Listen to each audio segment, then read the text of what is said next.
Hello student, आज हमारे topic accounting equation के पार्ट 6 लास्ट टॉपिक की तरफ आ गए हम लोग। इस टॉपिक के अंदर हम लोग सीखेंगे format of T shape account, rule of debit and credit and last third point में सीखेंगे prepare of T shape account. कोई भी अकाउंट जब हम मेंटेन करेंगे तो उसकी टू साइड्स होंगी, एक लेफ्ट हैंड साइड और दूसरी राइट हैंड साइड। आपको अपने अकॉर्डिंग देखना है, आपकी लेफ्ट हैंड साइड और right hand side. Left hand side को डेबिट साइड कहलाएगा और right hand side credit side कहलाएगी। डेबिट को डोनेट करते हुए डीआर वर्ड और क्रेडिट को सीआर वर्ड से डोनेट किया जाएगा। जब भी आप अकाउंट बनाओगे, ऊपर कैपिटल लेटर में एक कॉलम आपका पर्टिकुलर और अमाउंट का यहां क्रिएट होगा। पर्टिकुलर अमाउंट, अमाउंट किस फॉर्म में है? रुपीज फॉर्म में है, रुपीज फॉर्म लगाएंगे। डेबिट साइड किसी भी ट्रांजैक्शन को राइट करते हुए कि आपके पास वो किससे हुई, टू का, और क्रेडिट साइड बाय का यूज करेंगे। अब बात आती है कि किसी भी ट्रांजैक्शन में जो अकाउंट इफेक्टेड होते हैं, उन अकाउंट को जब हम मेंटेन करेंगे तो उसके लिए क्या रूल फॉलो किए जाएंगे। जैसा कि हमने अकाउंटिंग इक्वेशन करते हुए सीखा कि कोई भी ट्रांजैक्शन में दो अकाउंट इफेक्टेड होते हैं, उनमें कुछ इंक्रीज होते हैं तो कुछ डिक्रीज होते हैं। लेकिन जब हम उनको इंडिविजुअल अकाउंट बेसिस पर मेंटेन करेंगे तो उसके लिए क्या रूल फॉलो किए जाते हैं। इसके लिए जो रूल फॉलो किए जाते हैं, उस डेबिट और क्रेडिट के लिए दो अप्रोचेज यूज की जाती हैं। फर्स्ट अप्रोच है आपकी अमेरिकन अप्रोच, या इसको मॉडर्न अप्रोच भी बोलते हैं, और सेकंड अप्रोच है आपकी इंग्लिश अप्रोच या ट्रेडिशनल अप्रोच बोलते हैं। दैट मीन सबसे पहले यही अप्रोच यूज की जाती होती थी। इस पर हम डिस्कस करेंगे अपने नेक्स्ट चैप्टर के अंदर। इस चैप्टर में अकाउंट टी शेप अकाउंट्स में जो ट्रांजैक्शन को रिकॉर्ड करना सीखेंगे वो हम अमेरिकन या मॉडर्न अप्रोच के अकॉर्डिंग सीखेंगे। इस के अकॉर्डिंग जो रूल फॉलो किए जाते हैं उसमें किसी भी ट्रांजैक्शन में जो अकाउंट्स हैं उनको 5 पार्ट्स में डिवाइड कर दिया जाता है। First one assets, second expense और losses, third liability, fourth revenue और फिफ्थ वन कैपिटल। तो आप ऐसी कंडीशन में अगर आपका अकाउंट, उसके लिए रूल जो मॉडर्न अप्रोचेस के अकॉर्डिंग है कि अगर आपके ट्रांजैक्शन में अगर कोई अकाउंट एसेट्स है या एक्सपेंस और लॉस है, अगर वो अकाउंट आप मेंटेन कर रहे हो टी शेप अकाउंट के अकॉर्डिंग, अगर वो उसका अमाउंट इंक्रीज होता है तो डेबिट साइड रिकॉर्ड होगा, और अगर डिक्रीज होगा तो क्रेडिट साइड रिकॉर्ड होगा। दैट मीन उस अकाउंट की वैल्यूज बढ़ने से, इंक्रीज होने से वो डेबिट साइड दिखाया जाएगा और कम होने से क्रेडिट साइड दिखाया जाएगा। लेकिन अगर वो लायबिलिटीज अकाउंट है, रिवेन्यू अकाउंट है और कैपिटल अकाउंट है, अगर वो इंक्रीज होता है तो क्रेडिट साइड रिवर्स हो जाएगा ऊपर वाले दो अकाउंट के अकॉर्डिंग, और अगर कम होती है उनकी वैल्यू तो वो डेबिट साइड रिकॉर्ड किए जाते हैं। क्लियर? फिर एक बार ध्यान देंगे कि अगर कोई एसेट या एक्सपेंस और लॉस अकाउंट है, इंक्रीज होते हैं तो डेबिट साइड दिखाए जाएंगे, और डिक्रीज होंगे तो उस अकाउंट में पर्टिकुलर कॉन्सिक्वेंस अकाउंट में क्रेडिट साइड दिखाए जाएंगे। इसी तरह से अगर कोई लायबिलिटीज या रेवेन्यू या कैपिटल अकाउंट है तो अगर वो इंक्रीज होगा तो उसी पर्टिकुलर अकाउंट में क्रेडिट साइड, और कम होगा तो डेबिट साइड दिखाया जाएगा। इसको अब हम एक एग्जाम्पल से अपने थर्ड पार्ट की तरफ सीखेंगे कि ये अकाउंट मेंटेन कैसे किया जाता है। देखिए, जैसा कि हमारी फर्स्ट स्टेटमेंट में अकॉर्डिंग कहा, open A T shape account for furniture and right the following on proper site. कुछ ट्रांजैक्शंस दी हैं और फर्नीचर अकाउंट मेंटेन करना है। टी शेप अकाउंट बनाओगे, कैपिटल लेटर में डालना है furniture, left hand side debit, right hand side credit, particular particular. क्योंकि फर्नीचर अकाउंट मेंटेन करना है तो फर्नीचर आपको मालूम है क्या होता है, एसेट्स, और अगर एसेट्स इंक्रीज होगी तो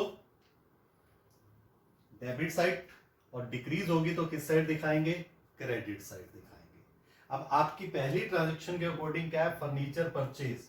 देखिए यहाँ जो दूसरा इफेक्ट पड़ेगा उस ट्रांजेक्शन का, उसको रिकॉर्ड करने के लिए नहीं बोला उसने, सिर्फ हमें एक ही सिंगल अकाउंट मेंटेन करने के लिए बोला है। तो हम उस अकाउंट पर पड़ने वाले फैक्ट को ही ध्यान में रखेंगे। क्या है कि फर्नीचर परचेज, फर्नीचर खरीदने से फर्नीचर क्या हो गया, उसकी वैल्यू बढ़ गई, तो that mean increase in furniture किधर आना है, क्रेडिट साइड। फर्स्ट ट्रांजेक्शन में debit side, debit side mention कर देंगे। लिखेंगे क्या, टू कैश, क्योंकि आपने फर्नीचर कैश देकर खरीदा तो टू कैश राइट कर दीजिए।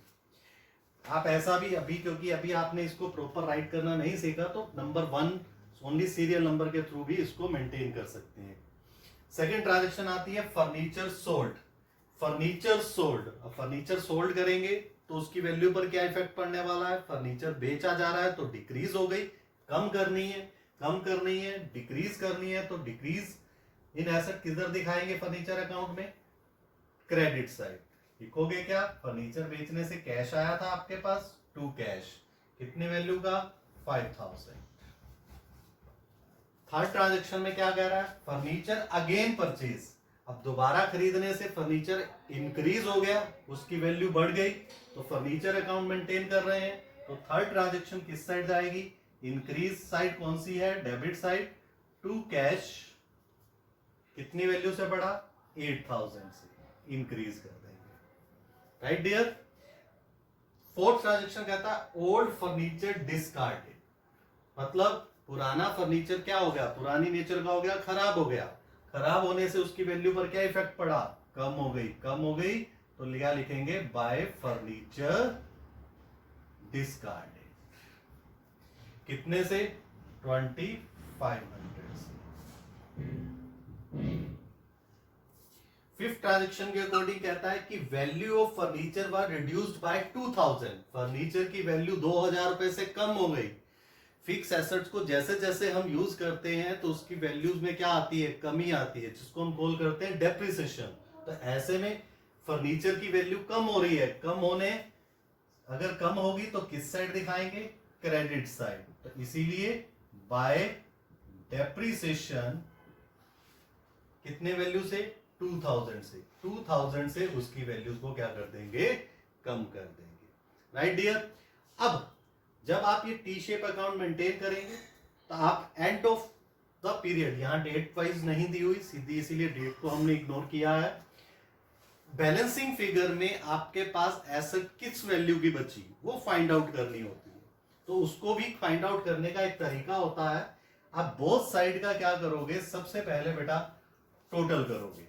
जैसे आपकी डेबिट साइड का टोटल आया 28,000 और क्रेडिट साइड का आपका टोटल आ रहा है 9500, दैट मीन 9500।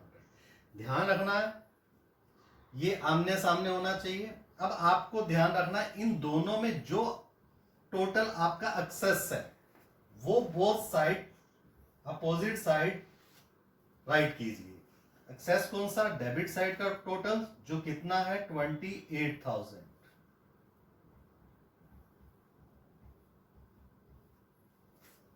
ये साइड ज्यादा आ रही थी, ये कम है, तो बोथ साइड का टोटल कितना है 28,000, हम बोथ साइड राइट कर देंगे। में लास्ट में हम इसका फाइंड आउट करेंगे बैलेंस। तो बैलेंसिंग फिगर क्या बचा, 28,000 में से 9500 डिडक्ट करके कितना बैलेंस बचेगा, 18,500। Okay clear. इस तरह से आप एक टी शेप अकाउंट क्या करोगे, मेंटेन करोगे। इसको हम एक अदर सम से भी समझते हैं। तो सेकंड एग्जांपल के अकॉर्डिंग हम चल रहे हैं। Put the following on the proper side of the debtor account, creditor account and cash account. पिछले सम में हमने देखा कि सिर्फ सिंगल अकाउंट मेंटेन करना था, अब दी हुई ट्रांजैक्शन में आपको 3 अकाउंट मेंटेन करने हैं। दैट मीन इसके अलावा अगर कोई अकाउंट मेंटेन हो रहे हैं तो उसको आपको क्या कर देना है, इग्नोर कर देना है। फर्स्ट वन कहा कि सोल्ड गुड्स फॉर कैश। अब गुड्स अगर आप कैश में सेल करोगे तो अगर देखा जाए तो इसमें 2 अकाउंट इफेक्टेड हो रहे हैं। एक गुड्स और दूसरा कैश। दैट मीन आपने एक गुड्स सेल किए हैं, सेल अकाउंट इफेक्टेड है, और दूसरा कैश अकाउंट इफेक्टेड है। लेकिन हमें यहाँ सेल अकाउंट मेंटेन नहीं करना, सिर्फ कैश अकाउंट मेंटेन करना है। तो हमने यहाँ वो अकाउंट मेंटेन कर लिए, एक कैश अकाउंट। अब कैश अकाउंट मैंने यहाँ मेंटेन कर रखा है। बेटा कैश क्या होती है? एसेट्स, और एसेट अगर इंक्रीज होती है तो किस तरफ दिखाते हैं? डेबिट साइड, और डिक्रीज होती है तो किधर दिखाते हैं? Credit side. तो यहाँ सेल करने से आपके पास कैश आएगा, इंक्रीज हुआ, इसलिए डेबिट साइड मेंशन करेंगे। कितने वैल्यू से? 25,000 वैल्यू से। Right dear? किसके लिए हुआ है? सेल किया है आपने ये, तो इसलिए हम इसको किससे मेंशन कर देंगे? To sales. सेकेंड ट्रांजेक्शन में आपको कहा बी पार्ट में, sold goods to X on credit. Goods sale की एक्स को उधार में। दैट मीन जिनको आप उधार में गुड्स सेल कर रहे हो वो क्या है? Debtor of the business. Debtor कौन है? एक्स। डेटर अकाउंट मैंने क्रिएट करना है यहां, तो यहां मैंने क्रिएट कर दिया। सेल अकाउंट क्रिएट नहीं करना, क्योंकि डेटर क्या है? एसेट्स है। अगर इंक्रीज होगा तो डेबिट साइड, और डिक्रीज होगा तो क्रेडिट। यहां क्या हो रहा है? इंक्रीज हो रहा है, तो इसलिए डेबिट साइड क्या दिखाएंगे? To sales account. सेल्स कितने से? 40,000 से। Right dear? थर्ड पार्ट पे आते हैं। थर्ड पार्ट में कहा received cash from x. X से कैश रिसीव हुआ, दैट मीन जो हमारा डेटर था वो हमें पेमेंट दे रहा है। अब यहां डेटर हमें पेमेंट दे रहा है, और आपको कैश अकाउंट भी देना बनाना है और डेटर अकाउंट भी। दोनों अकाउंट आपने क्रिएट किए हुए हैं। अब दोनों पे इफेक्ट क्या है? कैश आपके पास आ रहा है और डेटर अकाउंट से पेमेंट जा रही है, that mean debtor account decrease हो रहा है। तो ऐसे में जो आपका सी पॉइंट है वो कहां आएगा? एक बार तो डेटर से पेमेंट रिसीव हुई, एक्स से कितने अमाउंट की पेमेंट रिसीव हुई? 28,000। कैश अकाउंट इंक्रीज हो रहा है डेबिट साइड में, लेकिन डेटर अकाउंट डिक्रीज हो रहा है क्रेडिट साइड में। दिखाओगे by cash 28,000। Clear dear? That mean क्योंकि हम दोनों पक्ष दिखाते हैं, यहां दोनों पक्ष आपको मेंटेन करने हैं। पिछले सम में हमें वो मेंटेन नहीं करने के लिए कहा गया था दूसरा पक्ष, दूसरा अकाउंट, इसलिए हमने उनको नहीं मेंशन किया था। यहां पे हमें मेंशन करना है क्योंकि दोनों अकाउंट हम बना रहे हैं, तो इसलिए इसको डेटर अकाउंट की क्रेडिट साइड में दिखाया और कैश अकाउंट की डेबिट साइड में दिखाया। From Y on credit. अब इस ट्रांजेक्शन में देखिए गुड्स खरीदी वाई से, कितने में? 22,000। अगर हम वाई से गुड्स खरीद रहे हैं तो सप्लायर ऑफ द बिजनेस क्या कहलाते हैं? क्रेडिटर कहलाते हैं। तो ऐसे में आपकी क्रेडिटर इंक्रीज हो गए। अब अगर क्रेडिटर क्या है? लायबिलिटी, और हमने रूल के अकॉर्डिंग सीखा कि अगर लायबिलिटी इंक्रीज होती है तो क्रेडिट, और डिक्रीज होती है तो डेबिट। तो दैट मीन जो हमारी डी ट्रांजेक्शन है वो किधर जाएगी? क्रेडिट साइड में, क्रेडिटर में 22,000। किससे? बाय परचेज से। गुड्स खरीदी। अब इसका दूसरा फैक्ट हमें परचेज अकाउंट मेंटेन नहीं करना, तो इसलिए हमने उस फैक्टर पार्ट को नहीं मेंशन करना। नेक्स्ट ट्रांजैक्शन है purchase goods from Y. Again Y से खरीदी, लेकिन इसके आगे लिखा फॉर कैश, लेकिन वो आपने क्या खरीदी? कैश देकर। तो इसका मतलब एक गुड्स आ रही है और कैश जा रहा है। परचेज इंक्रीज हो रही है और कैश डिक्रीज। परचेज अकाउंट हमें यहां मेंटेन नहीं करना, लेकिन कैश अकाउंट मेंटेन करना है। और कैश एसेट्स है, और एसेट्स अगर डिक्रीज हो रही है कैश अकाउंट में, तो ऐसे में कैश अकाउंट अगर डिक्रीज होगा तो किधर दिखाएंगे? Credit side. तो दैट मीन आपकी ई पॉइंट किधर मेंशन किया जाएगा? By purchases 8,000। Clear dear? Next one आता है F point, paid to Y. जो हमारे क्रेडिटर थे उनको बिजनेस के द्वारा क्या की गई? पेमेंट की गई है। अब बिजनेस के द्वारा उनको पेमेंट की, कितनी की? 15,000। अब इसमें अगर जो दो अकाउंट इफेक्टेड हो रहे हैं उनमें एक तो क्रेडिटर अकाउंट और दूसरा कैश अकाउंट, दोनों हम यहां मेंटेन कर रहे हैं। कैश क्या हो रहा है, पेमेंट करने पर कम, डिक्रीज हो रहा है, तो इसलिए इसको कैश अकाउंट की क्रेडिट साइड में मेंशन करेंगे बाय वाई 15,000। और सेकंड जो दूसरा पक्ष है वो भी हम यहां मेंटेन कर रहे हैं, क्रेडिटर अकाउंट। अगर लाइबिलिटी कम होती है तो किधर दिखाते हैं, डेबिट साइड। तो ऐसे में इसको डेबिट साइड दिखाएंगे क्या, एफ पॉइंट को to cash 15,000। Clear, that mean ये ट्रांजेक्शन भी हम जो सोल्यूशन कर रहे हैं उसके अकॉर्डिंग बोथ साइड राइट होगा, एक के क्रेडिट साइड तो दूसरे के डेबिट साइड राइट होगा।